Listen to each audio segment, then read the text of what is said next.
Hi ಎಲ್ಲ ನಮಸ್ತೆ, JK ಎಂಟರ್ಪ್ರೈಸಸ್ಗೆ ಸ್ವಾಗತ.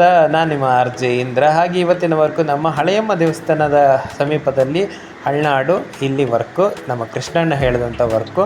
ಅದಾದಮೇಲೆ ಅಲ್ಲಿ ಹೋದ್ವಿ. ಅಲ್ಲಿ ನೋಡುವಾಗ ಡಿಸೈನ್ಸ್ಗಳು ಚೆನ್ನಾಗಿತ್ತು, ಹಾಗೆ ಪ್ರೊಫೈಲ್ ಡಿಸೈನೆಲ್ಲ ಮಾಡಿಕೊಟ್ಟು ಅದಾದಮೇಲೆ ವರ್ಲ್ಡ್ ರೂಪಿಗೆ ಒಂದಿಷ್ಟು ಸ್ಟ್ರಿಪ್ ಹಾಕಲಿಕ್ಕಿತ್ತು, ಅದನ್ನೆಲ್ಲ ಹಾಕಿ ಕಿಚನ್ ಡೈನಿಂಗ್ ಅಂತ ಎಲ್ಲ ಹಾಕಿ ಅದಾದಮೇಲೆ ಕಿಚನಲ್ಲಿ ಒಂದಿಷ್ಟು ಬಾಕ್ಸ್ ಕೆಳಗಡೆ ಪ್ರೊಫೈಲ್ ಫಿಟ್ಟಿಂಗ್ ಇತ್ತು. ಪ್ರೊಫೈಲ್ ಫಿಟ್ಟಿಂಗನ್ನು ಮಾಡಿ ಹಾಗೆ ಡೌನ್ ಸ್ಟೇಜಲ್ಲೂ ಕೂಡ ಪ್ರೊಫೈಲ್ ಫಿಟ್ಟಿಂಗ್ ಇತ್ತು. ಅವೆಲ್ಲವನ್ನು ಮಾಡಿ ಮುಗಿಸಿದ ನಂತರ ಮೇಲ್ಗಡೆ ಮಾಸ್ಟರ್ ಬೆಡ್ರೂಮಲ್ಲಿ ವುಡನ್ನಿಂದನೇ ಮಾಡಿದಂತಹ ವಾರ್ಡ್ರೋಬ್ ಏನಿತ್ತು ಅದರ ಮೇಲ್ಗಡೆ ಕೂಡ ಹೀಟ್ ಪರ್ಪೋಸಿಗೆ ಮತ್ತೆ ಅಲ್ಲಿ ಪ್ರೊಫೈಲನ್ನು ಫಿಟ್ಟಿಂಗ್ ಮಾಡಿ ಅಲ್ಲಿ ಸ್ಟ್ರಿಪ್ಪನ್ನು ಹಾಕಲಾಯಿತು. ಅದಾದಮೇಲೆ ಬೆಡ್ ಹಿಂದ್ಗಡೆಯೂ ಕೂಡ ಸ್ಟ್ರಿಪ್ಪನ್ನು ಹಾಕಿ ಆಯಿತು. ಹಾಗೆ ಮಾಸ್ಟರ್ ಬೆಡ್ರೂಮ್ ಎದುರುಗಡೆಯೂ ಕೂಡ ಮೇಲ್ಗಡೆ ಫಸ್ಟ್ ಫ್ಲೋರಲ್ಲೂ ಕೂಡ ವಾರ್ಡ್ರೋಬಿಗೆ ಫುಲ್ಲಾಗಿ ಸ್ಟ್ರಿಪ್ಪನ್ನು ಹಾಕ್ತು. ಇವತ್ತಿನ ದಿನಚರಿ ಇಷ್ಟೇ. ಹಾಗೆ ಕೆಲಸ ನೀಡಿದವರಿಗೂ ಹಾಗೆ ಕೆಲಸ ಕೊಟ್ಟವರಿಗೆ ಧನ್ಯವಾದಗಳು.